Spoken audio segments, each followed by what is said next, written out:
महाराष्ट्र. एक मोठी बातमी पुण्यावरून समोर येत आहे. बांगलादेशी महिला मोठ्या प्रमाणात महाराष्ट्रात वेश्या व्यवसाय करत आहेत. या विरोधात पुण्यामध्ये मोठी पोलीस मोहीम.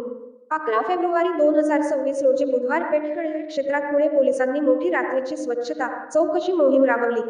जवळपास 150 पेक्षा जास्त पोलीस कर्मचारी, क्राईम ब्रांच आणि स्थानिक पोलीस यांनी भाग घेतला. पोलिसांनी वेश्या व्यवसाय करणाऱ्या अनेक घरांची चौकशी केली. 50% पेक्षा घरात जास्त करून त्यातील रहिवाशांचे तपशील घेणे.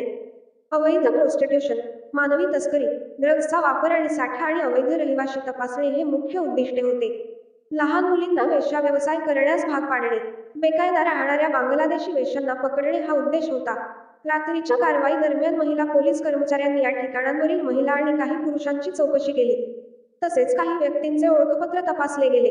बांगलादेशी नागरिकांबद्दल तपास. पुणे पोलिसांनी बुधवार पेठेत बांगलादेशी नागरिकांची उपस्थिती आणि त्यांचा रहिवास कायदेशीर आहे का याची चौकशी केली आहे. याबाबत संदिग्ध व्यक्तींना विचारण्यात आले असून पुढील कायदेशीर प्रक्रिया सुरू आहे. 2025 मध्येही पुणे पोलिसांनी बुधवार पेठमधून बांगलादेशी महिलांचा पत्ता विचारून त्यांना अटक किंवा पकडण्यात आले होते, कारण ते कायदेशीर दस्तऐवजीकरणाशिवाय राहत आणि काहींचा प्रोस्टिट्यूशनमध्ये सहभाग असल्याचे संशय होता.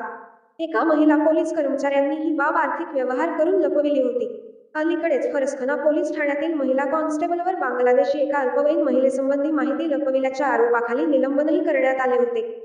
पुण्यातील बुधवार पेठ क्षेत्र हे पारंपरिकपणे रेड लाईट किंवा सेक्स वर्क क्षेत्र म्हणून ओळखले जाते आणि यावर अनेकदा पोलीस मोहीम, मदत मोहिमा आणि कारवाई होत असतात.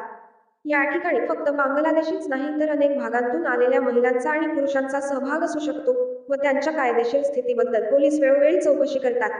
बुधवारी रात्री स्टार बुधवार पेठ रेड लाईट एरियात पुणे पोलिसांनी 12 वाजल्यापासून सकाळी 3 वाजेपर्यंत 50 पेक्षा जास्त घरांची चौकशी केली.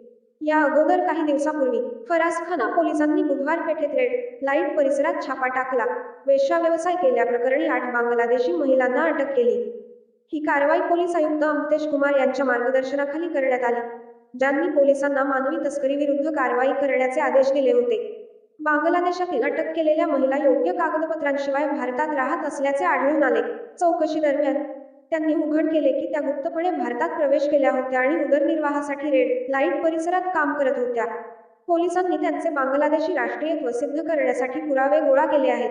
1 वर्षापेक्षा जास्त काळ बेकायदेशीर कृत्ये. फरासखाना पोलीस स्टेशनचे वरिष्ठ पोलीस निरीक्षक प्रशांत भस्मे यांनी नव महाराष्ट्रला सांगितले की, आम्हाला अशी माहिती मिळाली होती की बुधवार पेठेतील धामधेरे गल्ली येथील आशा इमारतीत काही बांगलादेशी महिला आणि पुरुष राहत आहेत. 2 जून रोजी आम्ही छापा टाकला आणि 8 बांगलादेशी महिलांना ताब्यात घेतले. आमच्या चौकशीत असे दिसून आले की त्या सर्व विवाहित आहेत आणि त्यांचे पती शहरात विविध ठिकाणी काम करतात. या महिला बेकायदेशीरपणे भारतात आल्या आहेत आणि गेल्या 1 वर्षापेक्षा जास्त काळ वेश्या व्यवसाय चालवत आहेत. आम्ही त्यांच्या पतींचीही चौकशी करू. जर आम्हाला ते बांगलादेशी असल्याचे आढळले तर आम्हाला त्यांच्यावर कठोर कारवाई करावी लागेल. अंजुरा बेगम कमरुल चौधरी वय 40 बांगलादेश, खादिजा बेगम महाबूर शेख वय 27, तंजिला बेगम वय 40, मादलम परहर वय 40, रुपाली बेगम अकबर शेख वय 38, मनसुरा रफिक हवालदार अख्तर वय 19, सीमा आलमगीर शेख वय 45, रीना खातून फोजरगाजी या महिलांना पोलिसांनी अटक केली होती. त्याचप्रमाणे अहिल्यानगर जिल्ह्यातील नगर तालुक्यातील लुई छत्रपती येथे देखील बांगलादेशी महिला वेश्या व्यवसाय करत आहेत. अशा प्रकारे महाराष्ट्रभर या बांगलादेशी महिला वेश्या व्यवसाय करत आहेत, परंतु महाराष्ट्र पोलिसांना याबाबत माहिती नव्हती. हे विशेष ताज्या घडामोडी पाहण्यासाठी हा चॅनल सबस्क्राईब करा, लाईक करा आणि आपले विचार कॉमेंट बॉक्समध्ये अवश्य कळवा.